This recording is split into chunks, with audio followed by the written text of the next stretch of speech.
जानेंगे पाकिस्तान से अवैध तरीके से भारत आई सीमा हैदर की कहानी में फिर से एक ट्विस्ट आ गया है। दरअसल गुरुवार को सीमा हैदर के पाकिस्तानी पति गुलाम हैदर ने अपने वकील मोमिन मलिक के जरिए ग्रेटर नोएडा सूरजपुर कोर्ट में एक याचिका दाखिल की, जिसमें सीमा और सचिन पर कई आरोप लगाए हैं। कोर्ट ने इस मामले को लेकर जेवर पुलिस को एक नोटिस भी जारी किया है, जिस पर जेवर पुलिस 18 अप्रैल तक अपना जवाब दाखिल करेगी। लेकिन वकील एपी सिंह का कहना है कि सीमा हैदर पर गुलाम केस नहीं कर सकता। उन्होंने बताया कि संविधान के मुताबिक दुश्मन मुल्क में बैठा कोई भी शख्स जिससे युद्ध जैसी स्थिति हो, वहां से कोई देश में किसी पर केस नहीं करा सकता। वकील मोमिन मलिक की कोशिशें फेल हो जाएंगी।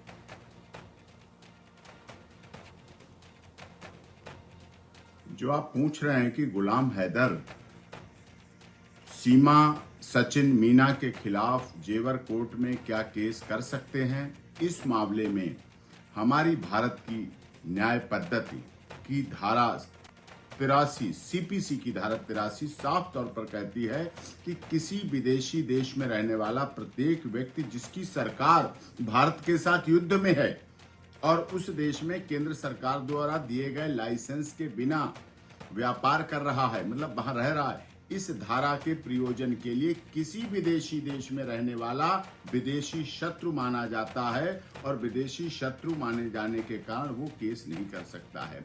Every person residing in a foreign country the government of which is at war with India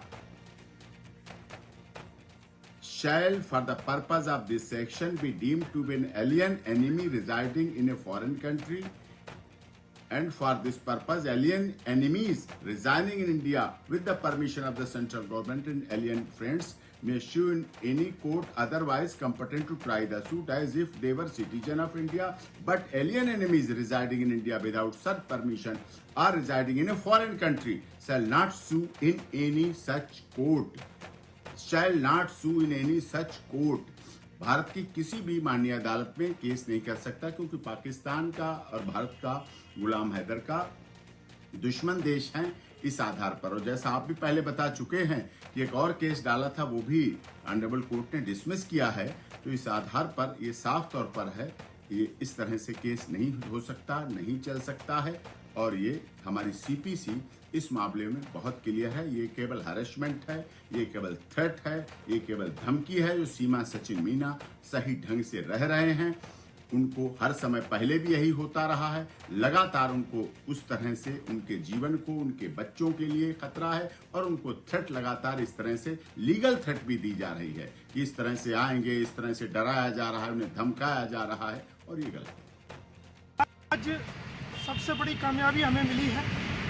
आज हमने जो 156(3) के तहत ऑनरेबल कोर्ट में याचिका लगाई थी, क्योंकि हमने एक कंप्लेंट थाना जेवर में दी थी और कमिश्नर ऑफ पुलिस को, डीएम साहब को कंप्लेंट दी थी, पर उस पर कोई कार्रवाई ना हुई थी। तो हमने आगे का कदम बढ़ाते हुए 156(3) सीआरपीसी के तहत हमने ऑनरेबल कोर्ट में मुकदमा दर्ज करने के लिए कंप्लेंट दी थी आज।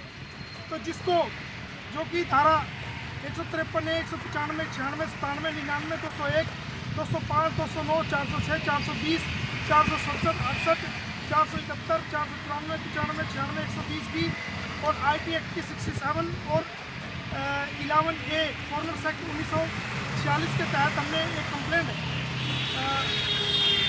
सीमा सचिन मीना व नेत्रपाल के खिलाफ व कुछ अन्य लोगों के खिलाफ भी दी थी, जो कि इन्होंने फर्जी शादी की थी और गलत डॉक्यूमेंट देकर के जमानत हासिल की थी। तो आज हमने ऑनरेबल कोर्ट में ऑनरेबल जेवर कोर्ट आज छुट्टी पे थी। तो आज ड्यूटी मजिस्ट्रेट सीनियर जज श्री प्रदीप कुमार कुशवाहा जी थे, तो उन्होंने याचिका पे सुनवाई की और इन सारी धाराओं के तहत जो हमने एक शिकायत पेश की थी, उसको स्वीकार करते हुए पुलिस को, जेवर पुलिस को 18 अप्रैल तक उस पर जवाब देने के लिए कहा है और जेवर पुलिस को नोटिस जारी किया है। तो ये एक बहुत बड़ी कामयाबी है, एक बहुत बड़ी कोशिश है, और ये सब उन लोगों के नाम है जो गुलाम हैदर के बच्चों के लिए आवाज़ उठा रहे हैं।